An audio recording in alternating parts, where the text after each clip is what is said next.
Car j'ai reçu du Seigneur ce que je vous ai enseigné, c'est que le Seigneur Jésus, dans la nuit où il fut livré, prit du pain, 1 Corinthiens 11, 23. Le Seigneur Jésus-Christ a lui-même personnellement donné cette révélation à l'apôtre Paul. Paul dit, ce que j'ai reçu du Seigneur, je vous l'ai transmis. Ce n'est donc ni un rite, ni une cérémonie à laquelle nous participons.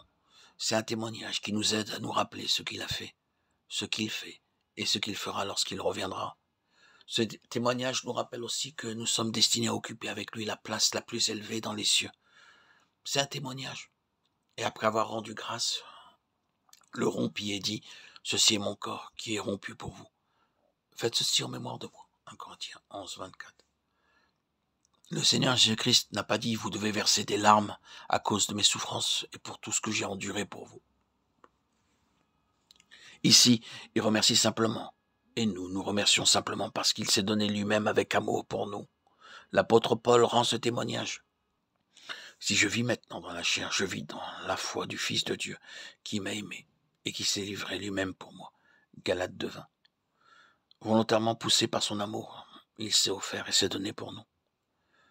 Le Père m'aime parce que je donne ma vie afin de la reprendre. Personne ne me l'ôte, mais je la donne de moi-même. J'ai le pouvoir de la donner et j'ai le pouvoir de la reprendre. Tel est l'ordre que j'ai reçu de mon Père. Jean 10, 17-18. Sous l'effet de son puissant amour, de son plein gré, le Seigneur Jésus s'est donné lui-même pour nous. Personne n'aurait pu mettre la main sur lui à ce moment-là. Lorsque dans le jardin de Gethsémane, les soldats vinrent pour le saisir, il leur dit, « Qui cherchez-vous » Ils dirent, « Nous cherchons Jésus de Nazareth. » Jésus dit, « C'est moi, venez, saisissez-moi. » Ayant entendu ces paroles, ils tombèrent à la renverse. Ils ne purent pas s'approcher de lui, ni mettre la main sur lui. Mais en pleine connaissance de cause et de son plein gré, il s'est livré entre leurs mains. C'est pour cette raison précise que nous rendons grâce en prenant le pain, car sa mort est une victoire céleste, éternelle, puissante, parce que par un seul sacrifice, il a amené à la perfection tous ceux qui se sont approchés de lui. Par un seul sacrifice, il a rendu possible à tout pécheur, de quelque pays qu'il soit, quel que soit son degré de souillure, de corruption, de venir simplement à lui.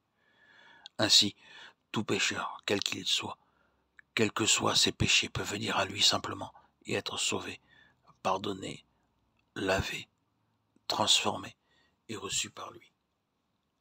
C'est la raison pour laquelle nous rendons grâce en prenant le pain, car ses yeux ont vu à l'avance l'immense somme de bénédiction qui découlerait de son seul sacrifice.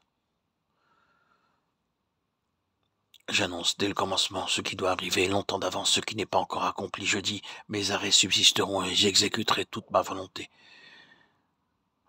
Ésaïe 46, 10.